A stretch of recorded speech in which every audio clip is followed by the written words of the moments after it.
어느 교회 성도 한 분이 해외 여행 중에요, 아주 좋은 포도주를 만나게 되었습니다. 그래서 가지고 귀국해서 음식을 만들 때, 요리할 때 재료를 쓰면 좋겠다 생각이 들어서 그 포도주를 구입했습니다. 이제 출국하기 위해서 공항 심사대에서 수속을 받는데, 그 직원이요, 포도주는 통관이 안 됩니다. 포도주를 가지고 이 나라를 나갈 수가 없습니다. 그렇게 이야기를 하며 제지를 했습니다. 그러자 이 성도분이 이렇게 말합니다. 그 직원한테, 이거는 포도주가 아니고 물입니다. 선생님, 이거는 포도주가 아니라 물입니다. 그랬더니 직원이 황당해하면서, 아니 선생님, 색깔을 보십시오. 이게 포도주가 아닙니까? 이게 어떻게 물입니까? 그랬더니 이 말을 들은 성도가 이렇게 말했습니다. 아니, 우리 예수님께서 언제 물을 포도주로 만드셨지라고 했다라는 것입니다. 성도 여러분, 기적은요, 내가 필요하고 어떤 위기를 모면하기 위해서 절대 주어지지 않습니다. 우리에게 특별한 은혜가 필요할 때, 각 가정 가운데, 우리 교회 공동체 가운데 정말 하나님의 특별한 섭리와 은혜가 필요할 때 하나님은 기적을 베풀어 주십니다. 사실 오늘 살펴보게 될 물이 포도주가 되는 기적도 우리가 놀라운 기적이고 예수님의 첫 번째 기적이기 때문에 또 의미를 살펴보겠지만은요, 우리 성도에게는요, 매일 매 순간이 기적입니다. 하루하루가 기적이지 않습니까? 잠에서 깨어서 우리가 건강하게 기도하면서 하루를 출발합니다. 또 가정에서, 일터에서, 우리 학업의 현장에서 정말 땀 흘려서 수고하고 내일을 준비하고 있지 않습니까? 또 가정이라고는 울타리, 이 마지막 시대에 가정이 무너지고 있는 그러한 시대 가운데 살고 있지만, 여러분들 가정이라고 하는 울타리, 또 신앙 공동체라고 하는 우리 비전교회의 울타리 안에서 생활하고 있는 것, 감사의 제목이죠. 기적입니다. 또 그렇게 하루를 다 수고하고 애쓴 다음에 감사함으로 하루를 잘 마무리하고 편안하게 단잠을 잘 수 있는 것, 이 모든 것이 우리가 누리고 있는 축복이고 기적인 줄로 믿습니다. 여러분, 절대 당연한 것이 아닙니다. 매일마다 내가 눈을 뜨고 하루가 또 바뀌고 또 일터에 출근하고 사업하고 아이들이 등교했다가 출근했다가 그냥 아무런 사고 없이 들어오니까요, 이 모든 것이 그냥 그래 당연한 거지 생각하시는데 절대 그렇지 않습니다. 하나하나 모든 것이 하나님의 은혜이고 하나님의 기적입니다. 여러분, 결혼은요, 구약 성경 창세기서부터 정말 귀중하게 여겨진 예식이었습니다. 우리가 결혼 예식이라고 말하지 않습니까? 하나님이 세우신 가정이 정식으로 결혼 예식을 통해서 출발합니다. 친척을 포함한 많은 하객들이 함께 이 가정을 위해서 응원하며 기도하는 시간이 결혼식, 결혼 예식입니다. 그래서 성도에게는요, 단순하게 결혼식이 아니라 그 이상의 의미가 있는 것입니다. 예수님 당시 이스라엘 백성들도요, 결혼식을 모든 사람들을 초청해서 큰 기쁨을 나눌 수 있는 복된 날로 생각했습니다. 그래서 그 결혼 예식을 위해서 온 마음을 다해서 정성을 다해서 그 예식을 준비했습니다. 여러분, 결혼식 우리도 그렇지 않습니까? 일륜지 대사기 때문에 오래전서부터 예식장이라든지 하객 명단이라든지 초대할 분들, 그리고 또 음식은 또 어떻게 몇 사람이 올 것을 예상해서 준비할 것인가, 하나하나 구체적으로 모든 것을 다 준비합니다. 예수님 당시의 결혼식은요, 신부의 친구들이 신부를 신랑의 집으로 데리고 갑니다. 행진해서 저녁을 먹는 것으로 시작하는데, 하루 저녁으로 끝나지 않고 신랑과 신부가 오늘처럼요, 신혼여행을 가지 않고 신랑 집에서 7일간 머물면서 결혼잔치가 진행이 됩니다. 그러니까 잔치가 하루 이틀이 아니라 일주일간 진행되는 것이죠. 이처럼 일주일 동안의 피로연을 치르려면 여러분, 그 준비가 보통이 아니겠죠. 철저하게 오랫동안 준비하는데, 그렇게 일주일 동안 쓸 음식을 준비한다 하더라도요, 긴 시간이기 때문에 간혹 음식이나 포도주가 떨어지는 일이 발생했습니다. 그런데요, 이 일은 심각한 신뢰였고 신랑의 무기력으로 무능력으로 비춰졌습니다. 더군다나 손님들을 환대할 책임이 있는 가족들에게는 위기입니다. 그래서 신랑 측에서, 신부 측에서 이것을 더 신경 쓰지 않기 위해서 연회장을 따로 고용해서 필혼에 관련된 일주일 동안의 잔치와 관련된 모든 것을 위임했습니다. 여러분, 웨딩 플래너가 있어서요, 결혼에 대해서 우리가 위임하게 되면 다 준비해주고 또 스케줄도 체크해주는 것처럼 음식 이거 일주일 동안 다 어떻게 감당이 안 되고 체크할 수가 없기 때문에 혼주 측에서 연회장을 따로 고용해서 결혼 예식을 진행했습니다. 그런데 오늘 성경 보니까요, 같이 한번 우리 먼저 3절 읽겠습니다. 포도주가 떨어진지라 예수의 어머니가 예수에게 이르되 저들에게 포도주가, 아멘. 연회에서, 결혼잔치에서 뭐가 바닥이 났습니까? 포도주가 떨어졌습니다. 그런데 성경 우리가 보셨지만은요, 그 혼례 잔치를 주관하는 연회장은 지금 포도주가 떨어졌는지 얼마나 모자란지 바닥난지를 몰랐습니다. 이걸 알고 챙겨야 될 연회장이 모르고 있었습니다. 그런데 이 사실을 오늘 성경 보니까 누가 알아챘지요? 예수님의 육신의 어머니인 마리아가 이 사실을 알아챘습니다. 지금 하인들이 지금 굉장히 어려워하고 지금 발걸음이 빠른 걸 보니까 뭔가 모자라구나. 따라가 보니까 포도주가 모자라고 떨어진 것입니다. 여러분, 일반 하객이면 이렇게 신경 쓸까요? 여러분들 결혼 예식 다 참석하시고 또 예배 드리신 다음에 또 결혼 예식 추가한 다음에요, 이제 음식 드시는데 여러분 뭐가 떨어졌나 여러분들은 신경 쓰세요, 안 쓰세요? 하객이면 그냥 가서 먹고 마시고 축구하고 오는 것이죠. 그 떨어진 것, 모자란 것은요, 혼주 측에서 신경을 쓰지요. 하객들은 보통 신경 쓰지 않습니다. 그런데 이것까지 신경을 쓴 거 보니까 아마도 마리아가 지금 혼례를 치르고 있는 이 집안과 어떤 가까운 친척이 아닐까라고 추정할 수 있습니다. 그 결혼잔치에서 지금 포도주가 떨어진 것을 마리아가 알아챈 다음에 3절 보시면 마리아가 연회장을 찾아가서 선생님, 지금 제가 가만히 보니까 저 지금 혼주 친척인데 지금 이 포도주가 떨어져서 이 결혼잔치가 어려움이 있습니다. 어떻게 좀 조치를 해주세요 라고 말한 것이 아니라 누구를 찾아가죠? 3절 다시 읽겠습니다. 포도주가 떨어진지라 예수의 어머니가 예수에게 이르되 저들에게. 그럼 첫 번째로 마리아가 예수님께 도움을 청하고 있습니다.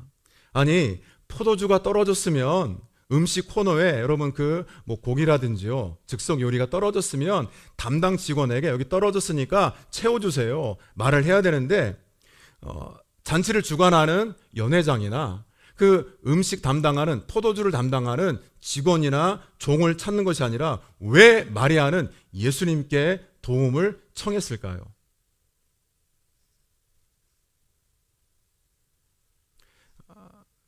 정황을 보면 잔치가 끝나지도 않았는데 이 포도주가 바닥났다라는 것은 아마도 준비가 충분하지 않았던 것 같습니다. 마리아는요, 이 사실을 연회장에게 알리게 되면은 이 사실이 결혼잔치를 주관하고 있는 그럼 여러분, 이 잔치 분위기가 어떻게 될까요? 연회장도 어렵고 또 연회장도요, 혼주 측에서 이거밖에 안 해줬습니다 라고 말하면은 그 혼주 측도 굉장히 부끄러움을 당하게 되겠죠. 더 나아가서 그 사실이 더 이제 알려지게 되면 일하고 있는 하인들을 질책하지 않을까요? 아니, 너희들 지금 뭐 하느라고 이 포도주가 떨어질 때까지 뭐 하고 있었어? 연회장에서 신랑 측, 혼주 측, 신랑 측 식구들 그리고 일하고 있는 하인들까지 다 야단맞게 되고 잔치 분위기가 엉망이 될 것입니다. 잔치의 기쁨과 즐거움은 다 사라지고 어떻게 보면 잔치가 막을 내릴 수도 있는 그런 상황이죠. 하객들은요, 그 집 결혼식, 아니 포도주가 떨어졌대 세상에. 지난 다음에요, 아니 얼마나 준비를 안 했으면 세상에, 아니 하객 그 정도 예상 못했어?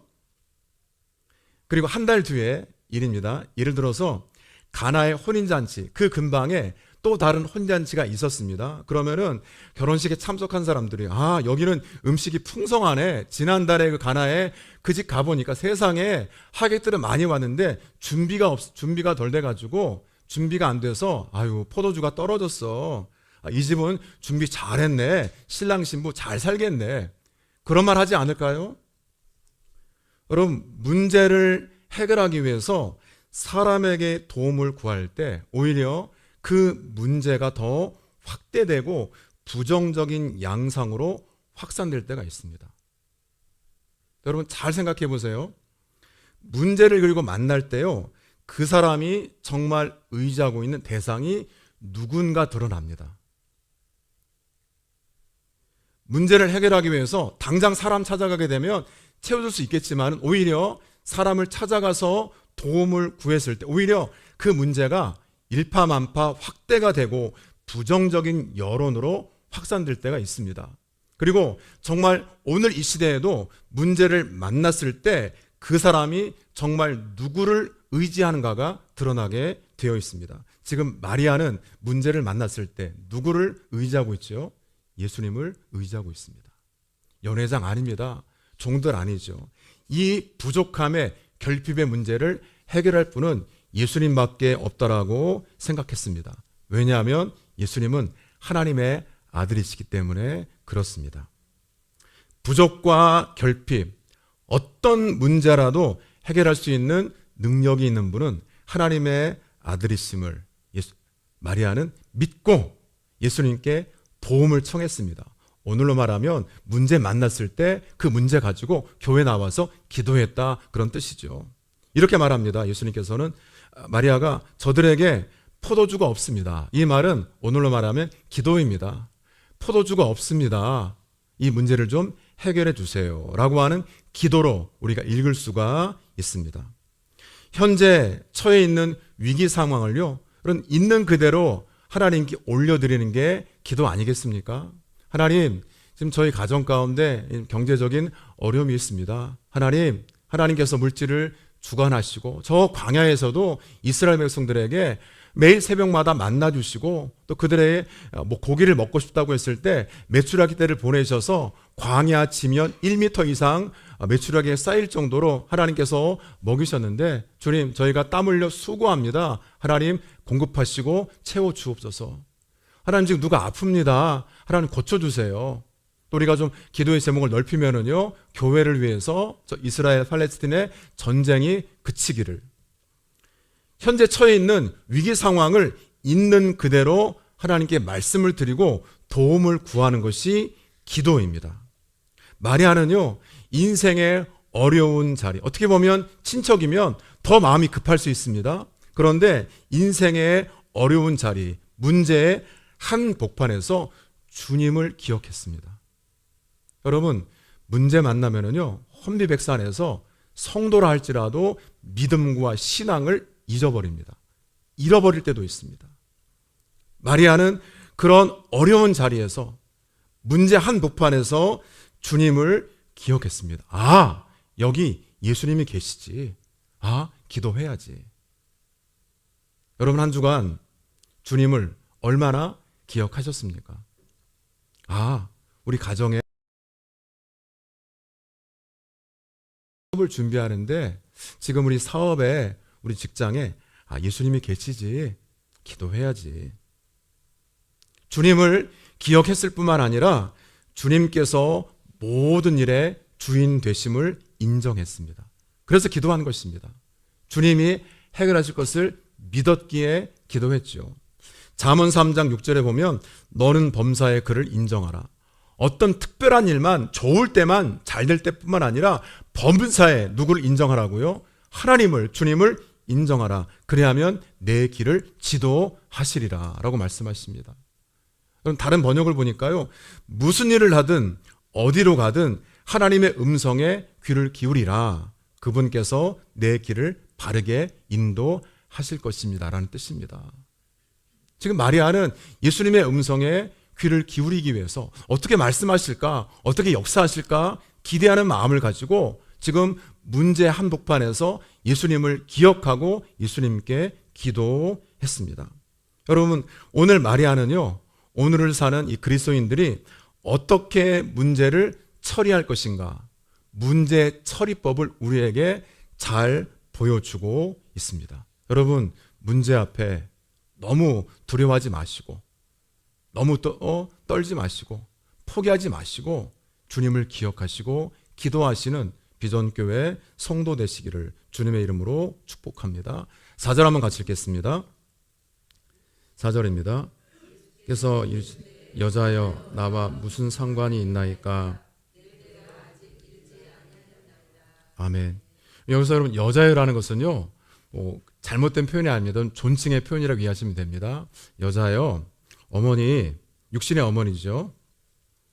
근데 왜 그럼 어머니라고 말하지 않고 왜 여자여라고 말했을까요? 이 말은요, 지금 마리아가 예수님께 기도하니까요, 예수님께, 하나님의 아들이신 예수님께, 내 육신의 아들이 아니라 하나님의 아들이신 예수님께 기도하니까 예수님도 어머니가 아니라 육신의 어머니 마리아가 아니라 하나님의 아들로서 기도에 응답할 그런 하나님의 아들로서 대하신 것입니다. 그러니까 공적인 어떤 용어죠. 기적을 행하실 분으로 마리아가 여겼습니다. 하나님의 아들이시기 때문에 기적을 베풀어 주시기를 기도하니까 예수님도 육신의 아들이 아니라 하나님의 아들로서 여자여 그렇게 대한 것입니다. 대답이 무엇입니까? 때가 아직 이르지 않았다라는 것입니다. 마리아는 현재의 문제를 보고 예수님께 간구했습니다. 그런데 예수님은요, 당장의 그 문제가 해결이 아니라 하나님이 보내신 하나님의 아들 메시아이기 때문에 하나님과 하나님의 때를 먼저 말씀하신 것입니다. 여러분, 그래서 기도와 응답 사이에는 차이가 있습니다. 텀이 있습니다. 응답이 안 된 것이 아닙니다. 당장이 아니라 하나님은 적절할 때, 어떤 문제보다도 이 문제를 통해서 하나님의 뜻이 무엇인가, 하나님은 어떻게 펼칠 것인가, 이 중간에 어떤 이 텀이 있는데 많은 분들이 응답이 안 된 걸로 착각하고 기도의 자리를 떠나십니다. 뒷모습 보면은 마리아는 그렇게 받아들이지 않았죠. 예수님은 지금 마리아가 구한 그 문제보다 하나님의 뜻이 무엇인가, 정말 지금이 적절한 때인가, 당장이 아니라 적절한 때인가, 그러한 마음으로 아직까지 내 때가 이르지 않았습니다 라고 말씀하고 계십니다. 여러분 꼭 기억하세요. 기도와 응답의 때가 다를 때가 있습니다. 그 중간에 텀이요, 혹시 짧더라도 좀 길더라도 기도응답 안 됐나 봐, 하나님 살아계신가, 절대 그렇게 말씀하지 마시고 기다리세요. 마리아가 어떻게 합니까? 한번 5절 보겠습니다. 그의 어머니가 하인들에게 이르되 너희에게 무슨 말씀을 하시든지. 이게 기도자의 바른 태도입니다. 기도했습니다. 그러면 어떻게 역사하실런지, 그 포도주가 모자란, 문제가 많은, 뭐가 부족하고 결핍한 그 가정의 문제를 어떤 방법으로 어떻게 처리하실지는 누구한테 맡깁니까? 예수님께, 하나님께 맡기고 하인들에게 어떤 말씀을 하시든지 그대로 하라, 준비시킵니다. 그러니까 마리아는요, 응답하실 것을 믿고 기다렸다, 그런 뜻이겠죠.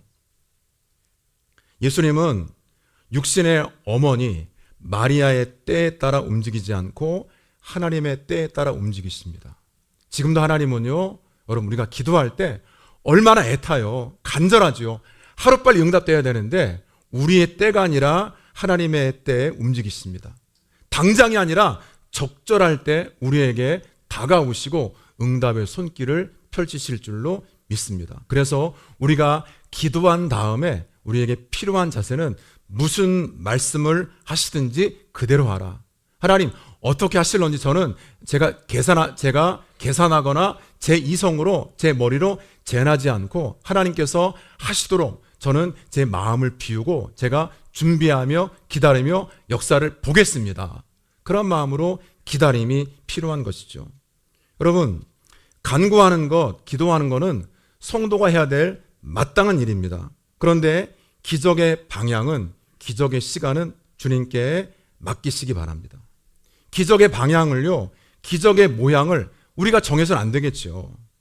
많은 성도들이 내가 원하는 방식으로 하나님 이렇게 해주세요, 하나님 저렇게 해주세요, 그게 아니면 응답이 아닌 것으로 착각합니다.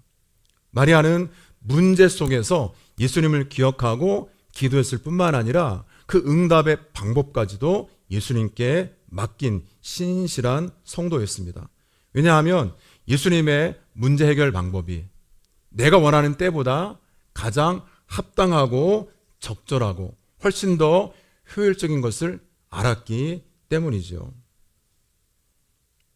욕심대로 간구하고 우리의 때, 우리의 방법을 고집하거나 관철시키는 그러한 성도가 아니라 언제든지 어느 때든지 우리의 방법과 우리의 시간과 우리의 생각과 다르더라도 하나님께서 역사하실 것을 믿고 기다리시고 인정하시는 우리 성도가 되시기 바랍니다. 간절히 기도하되 기적의 방법은, 기적의 역사하는 그 시간과 때는 주님께 맡기셔야 됩니다. 두 번째로요, 여러분, 우리의 관심이 어디에 있는가가 참 중요합니다. 마리아가 연회 결혼잔치에서 포도주가 떨어진 사실을 안 것은 우연한 것이 아닙니다. 서두에 말씀드렸지만은 하객은요, 먹고 마시고 가면 그만입니다. 근데 마리아는요, 하객이 아니었습니다. 아니, 하객 입장이 아니었습니다. 포도주가 떨어진 것을, 종들의 바쁜 발걸음을, 그리고 지금 담당 직원의 어두운 얼굴의 그림자를 읽었습니다. 이 말은 마리아의 관심이 결국은요, 혼주의 마음이었다는 것이죠. 혼주의 마음이었습니다. 마리아가 문제를 발견한 것은요, 이 혼인잔치가 잘 되기를 바라는 주인의 마음으로 관심을 가지고 지켜봤기 때문에 문제가 눈에 띈 것입니다. 여러분, 어떤 사람이 교회를 위해 기도할까요? 교회에 관심 있는 사람입니다. 어떤 사람이 지금 이스라엘 그리고 저 팔레스틴 전쟁을 위해 기도할까요? 민족을 위해서, 세계 열방을 위해서. 러시아 우크라이나 전쟁을 통해 우리가 경험했지만 이 세계 정세가 바로 우리에게 영향을 주지 않습니까? 우리의 안전, 우리의 어떤 모든 상황들, 관심이 있으면 기도합니다. 관심이 결국 기도입니다. 그러니까 다르게 표현하면 기도하는 성도는 교회에 관심이 있고, 또 세계 정세에 관심 있는 사람은 나의 기도 제목 가지고 기도한다, 그런 뜻이겠죠. 여러분의 관심이 어디에 있습니까? 우리 비전교회 안에서요, 그냥 여러분들이 결혼식 당일날 빨리 와서 축의금 내고 축하하고 음식 드시고 인사하고 가시는 하객 되지 않기를 바랍니다. 혼주의 마음으로, 마리아의 마음으로 둘러보시면, 아, 저거 모자란데, 아유, 저거 왜 저렇게 했을까? 저기다 좀 배치했으면 좋았을 텐데, 아유, 저거 모자란데 누가 좀 시켜서 좀 채우지. 이게 누구의 마음이죠? 혼주의 마음입니다. 주인의 마음이죠. 세 번째는 여러분, 기도를 포기하지 마십시오. 기도를 포기하지 마세요. 마리아의 갑작스러운 요청을 받으신 예수님께서 내 때가 아직 이르지 않았다라고 말씀하시죠. 지금 포도주는 바닥을 드러냈는데, 예수님 지금입니다, 지금. 예수님이 이제 끝났나 보다, 내 기도 안 들으시나 보다. 그런데 기도를 포기하지 않고 응답을 기대하면서 종들에게 부탁합니다. 어떤 말씀을 하시든 따라 주십시오. 꼭 그래야 됩니다. 근데 예수님께서요, 이렇게 말씀하세요. 우리 같이 한번 7절 한번 읽겠습니다. 예수께서 그들에게 이르되 항아리에 물을 채우라 하신즉. 아멘. 그 앞에 6절도 볼까요? 거기에 유대인의 정결 예식을 따라 두세 통 드는 돌 항아리. 아멘. 여러분, 그 항아리의 용도가 뭐죠? 하객들이 결혼잔치에 들어올 때 손과 발을 씻는 용도입니다. 큰 돌 항아리, 한 75리터에서 110리터, 큰 항아리입니다. 그러면 거기에 담겨있는 물은요, 식수도 아니고 손과 발을 씻는 용도인데, 이미 하객들이 많이 왔기 때문에 그 정결 예식을 위해 준비해 놓은 물도 바닥이 났습니다. 근데 예수님께서는요, 이 하인들에게, 뭣도 모르는 하인들에게 이 정결 예식을 위해서 사람들이 손과 발을 씻는 그 항아리, 그 용도의 물, 거기 항아리에다가 물을 채우라라고 말씀하십니다. 지금 모자란 게 뭐죠? 손과 발을 씻는 물이 모자라는 것이 아니라 포도주가 떨어진 것이 문제인데 거기에다가 뭘 갖다 넣으라고요? 물을 갖다 넣어라. 하인들이 이게 무슨 말이야 도대체. 지금 우왕좌왕하고 저 지금 포도주가 떨어진 상황 안 보이나? 잔치 지금 굉장히 지금 어렵고 큰일 나게 생겼는데 아니 여기다가 물을 갖다 놓은들. 그런데 그때 누구의 말이 떠올랐을까요? 마리아의 말이. 어떤 말씀을 하시든지 그대로 하십시오. 부탁입니다. 물을 채워서 거의 아구까지 끝까지 채웠습니다. 여기까지는 할 수 있어요. 그 다음에 어떻게 말씀하십니까? 8절 보시면 이제는 떠서 연회장에 갖다 주어라. 먼저 연회장에 갖다 주어라. 아니 물을 떠서 갖다 주면 이게 물이지요. 물을 떠서 갖다 줘야 될 것, 물이 필요한 것이 아니라 포도주가 필요한데 물을 떠서 갖다 주어라 하시니 9절 한번 같이 읽겠습니다. 연회장은 물로 된 포도주를 맛보고도 어디서 났는지 알지 못하되 물 떠온 하인들은 알더라. 아멘. 채우고 떠서 갖다 주니까 물이 포도주로 바뀌었습니다. 여러분, 그냥 한번 퀴즈로 생각해 보세요. 물이 언제 바뀌었을까요?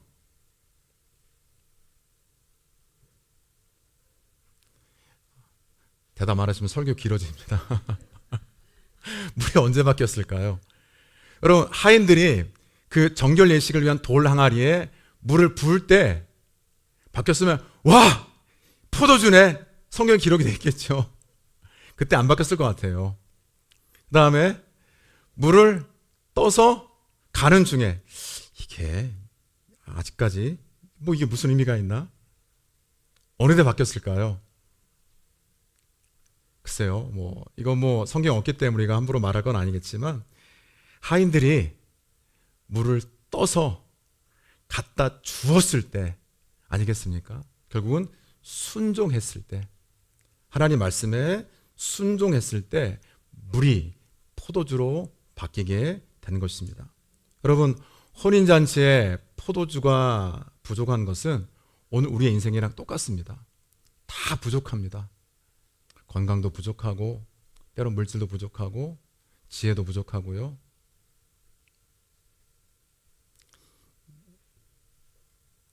포도주 떨어진 잔치집 갔는데 여러분 엄밀히 말하면 포도주가 모자라는 것이 아니라 우리 인생에 예수 그리스도가 없기 때문에 그렇습니다. 가만히 보세요. 모든 문제 해결은 포도주가 있어서 해결됐죠. 근데 그 예수님이 거기에 계셨기 때문에 문제가 해결된 것입니다.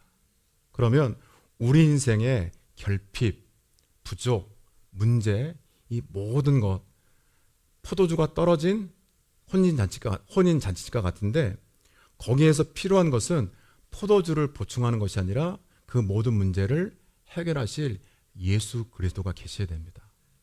저와 여러분들의 삶의 중심에 이 예수 그리스도를 회복하시기를 주님의 이름으로 축복합니다.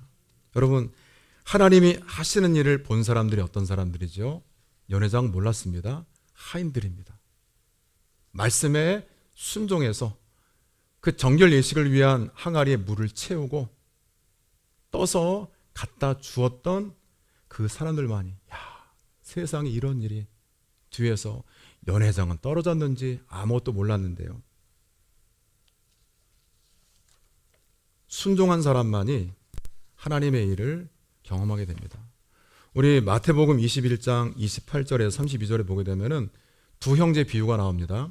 아버지가 맏아들에게 포도원에 가서 일해라 그랬더니 맏아들이 예 대답은 하고 나중에 가지 않았습니다. 둘째 아들은요, 아버지가 똑같이 예 너도 포도원 가서 좀 일하렴 그랬더니 저 싫어요, 안 가겠어요. 앞에서 대답했는데 곧바로 뉘우치고 포도원에 가서 일했습니다. 예수님 말씀에 어떤 사람이 순종한 사람, 하나님 나라에 합당한 사람이죠? 둘째 아들입니다. 열왕기하 5절에 보면 나만 장군이 나병이 걸려서 포로로 잡혀온 집의 여종의 말을 듣고 엘리사를 만나러 가는데 엘리사 선지자가 만나지도 않고 저 요단강에 가서 몸을 7번 씻으라고 말했습니다. 아니 우리나라에는 저보다 이 요단강보다 더 큰 강도 있고 내가 목욕할 데가 없어 여기까지 왔느냐? 그런데 결국은 종의 말에 순종해서 그리고 더나 이 엘리야의 말에 그럼 주일학교도 이제 그런 공과가 있습니다. 보면은 첫 번째, 두 번째 들어가다 나올 때 병이 낫지가 않아요. 주일학교 출신들은 다 기억하시죠? 마지막 7번째 들어갔다가 나올 때 끝까지 순종한 사람이 하나님의 일을 보게 되어 있습니다. 저와 여러분들이 그러한 순종을 통해 어떤 말씀을 하시든지 순종하는 그 순종을 통해 오늘 이 시대에도 하나님이 하시는 그 일을 보기를 주님의 이름으로 축복합니다. 그렇다면 그런 순종을 통해 기적이 나타나는데 정말 기적이 뭘까요? 첫 번째는요, 더 가치 있는 존재가 되는 게 기적입니다. 여러분, 물이 변해서 포도주가 되었지만 액체라는 특성을 지닌 음료수는 변함이 없습니다. 그런데 용도의 차이가 있습니다.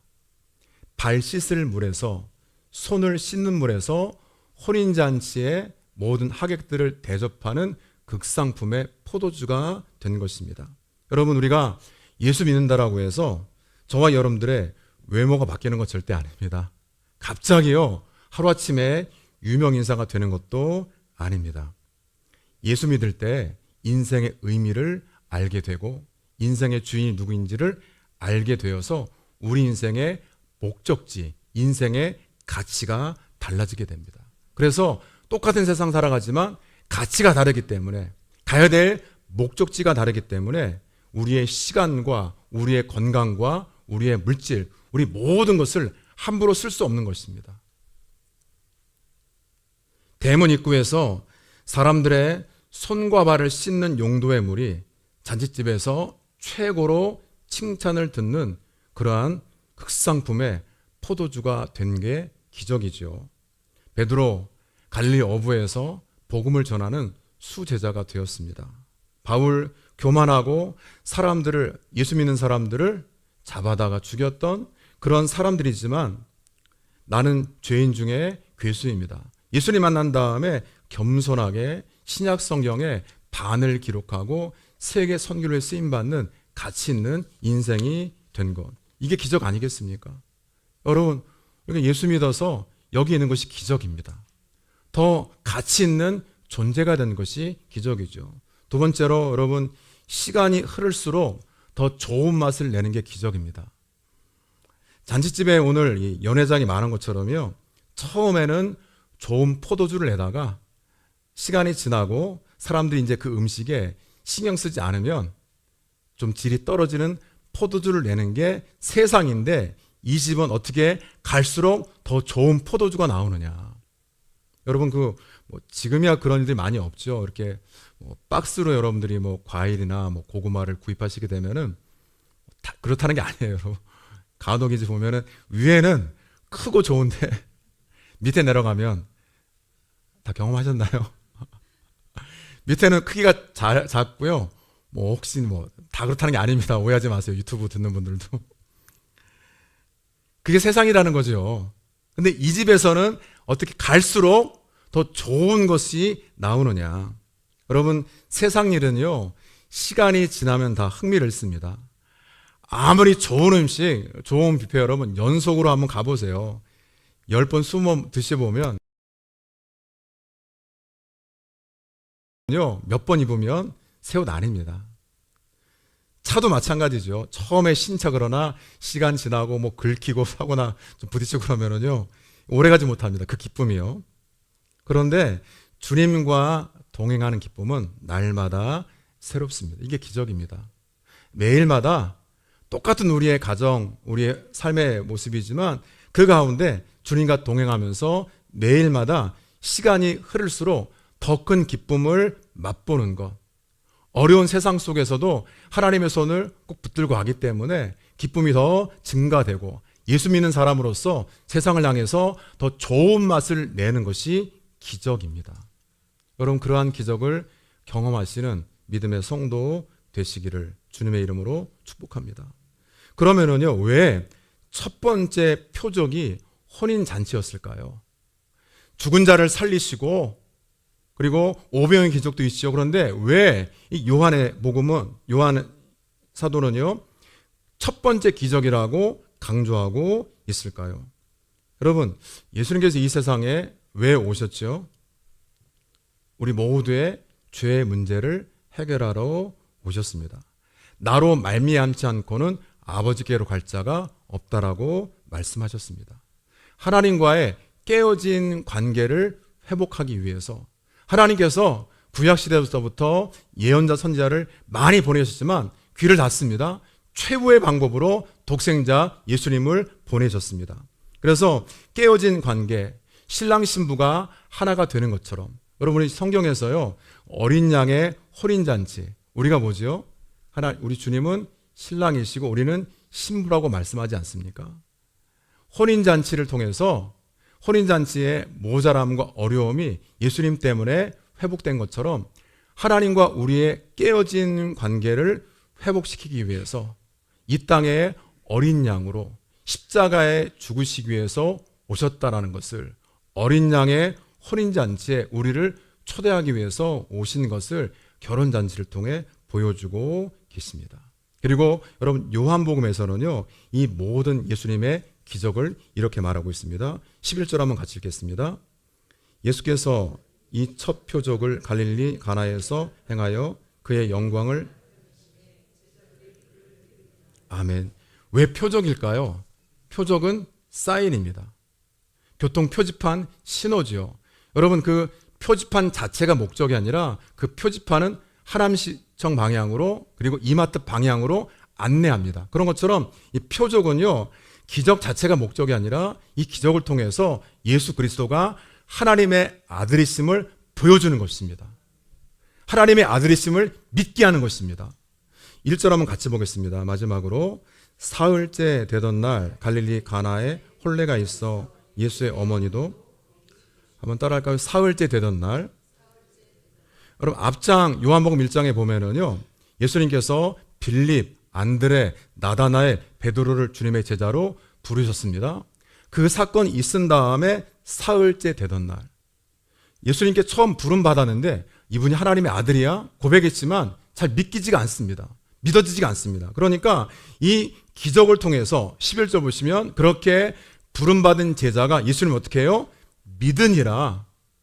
표적을 통해서 모든 제자들이, 오늘의 모든 성도들이 예수 그리스도가 하나님의 아들이심을 믿게 하시려고 우리에게 표적으로 기적을 주신 것입니다. 그러니까 우리가 기적, 표적 자체에 만족하지 마시고 그 기적을 통해서, 표적을 통해서, 하나님이, 예수 그리스도가 하나님의 아들, 내 구원자이시구나, 믿음이 점점 더 증가되시길 바라고요. 내가 예수 믿어서 더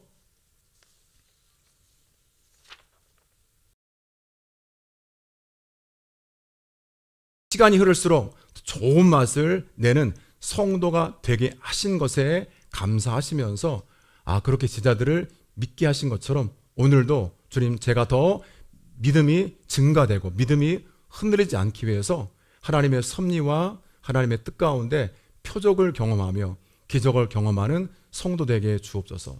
필요한 것은 말씀의 순종입니다. 무슨 말씀을 하시든지 그대로 할 때 이 표적과 기적이 우리들에게도 임할 줄로 믿습니다.